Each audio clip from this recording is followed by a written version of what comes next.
Donc j'ai une grande collection de photos, des souks principaux, mais aussi des souks secondaires. Je m'appelle Christine Delpal, je suis née en France, je vis à Lyon. Actuellement, j'ai une entreprise de commerce dans une démarche d'économie solidaire. J'ai découvert Alep la première fois en 1988, j'avais 23 ans. J'étais donc étudiante en anthropologie à Lyon et je travaillais avec des chercheurs dans des séminaires spécialisés sur la ville et les transformations du monde urbain au Moyen-Orient. Et j'avais comme professeur Jean-Claude David, Jean Métral, France Métral, toute une équipe de recherche spécialisée sur la ville. Et ils m'ont donné la chance, la première fois, de partir faire une mission avec Jean-Claude David en tant que photographe et étudiante en anthropologie. Et je suis partie la première fois pour faire des photos sur les caravansérails et les caïsérias, pour photographier l'activité, en fait, la relation entre le patrimoine, le bâti et les usages, la façon dont les gens habitent les lieux.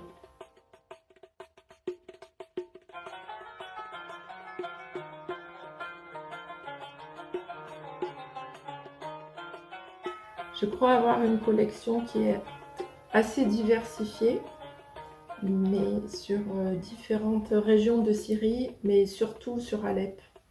Parce que c'est une ville où j'ai habité, même si j'étais passagère. Quand j'y allais, j'y restais un mois. Donc j'y vivais, je faisais mes courses, j'avais mes habitudes, j'avais mes commerces. Donc j'ai beaucoup photographié le souk et à un moment sur une mission, j'ai travaillé systématiquement sur toutes les boutiques du souk. J'étais fascinée par l'organisation de ce souk qui faisait 12 km et qui regroupe dans les mêmes rues les mêmes activités. Les clients ne peuvent pas rentrer dans les magasins. Et il y a un regroupement de mêmes activités dans les mêmes rues. Donc ça, pour un Européen, c'est un mystère. C'est-à-dire qu'il y a... Nous, on dit c'est le souk pour dire c'est le bazar, mais c'est tout à fait le contraire. Donc j'essayais de systématiquement comprendre qu'est-ce qui faisait qu'à un moment, un client venait dans une rue et achetait chez tel commerçant plutôt que chez tel autre.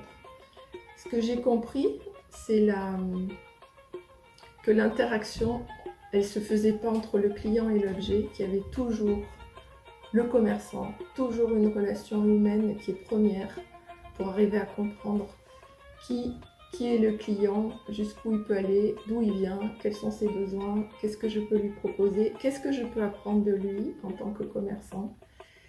Et donc ces toutes petites échoppes, en fait, elles étaient minuscules, mais il y avait une somme d'informations qui s'échangeaient grâce au contact, au marchandage, à la relation humaine. Quand je partais en mission à Alep, je partais en mission officielle, donc j'étais accueillie dans la maison Porré, en fait, dans une partie de la maison qui était je crois la partie qui était réservée aux domestiques. Il y avait un petit appartement, donc c'était absolument merveilleux parce que je devais traverser le souk la nuit, passer par une petite porte dans ce grand portail du Ran pour rentrer chez moi. J'adorais la nuit, traverser le souk la nuit avec les lumières qui s'accrochaient au rideau métallique, les odeurs qui restaient, mais il n'y avait plus l'activité, mais beaucoup de choses qui étaient de traces qui restaient dans la nuit. Après, j'ai arrêté mon activité de chercheur. J'ai travaillé sur Beyrouth. Et puis ensuite, j'ai créé une entreprise. Donc, je suis retournée de multiples fois ensuite à Alep pour travailler avec des artisans. Là, j'étais vraiment commanditaire. Je faisais du commerce. J'avais été prise par le virus du commerce à force de rencontrer des commerçants. et de comprendre le souk. Et là, j'ai été accueillie dans des familles avec qui j'étais en affaires, notamment la famille Shahadeh, Fateh Shahadeh, qui était un commerçant, qui était dans le Khan al-Wazir. Aujourd'hui, je suis très émue, très touchée de pouvoir transmettre. Je pense que j'ai quelques milliers d'images que, que j'ai faites de façon tout à fait innocente et spontanée, sans penser qu'un jour, la majorité de ces lieux seraient détruits. Et je voudrais retourner à Alep et me promener dans le souk encore la nuit. Voilà, marcher et puis voir les lumières en plein jour qui traversent les rues comme la lumière traverse les cathédrales, comme elle traverse les mosquées, les hammams.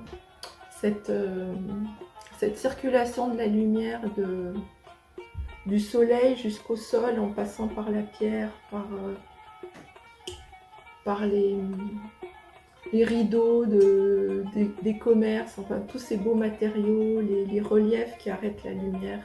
Voilà, c'est un spectacle, c'est une vraie scène. Je voudrais revivre ça.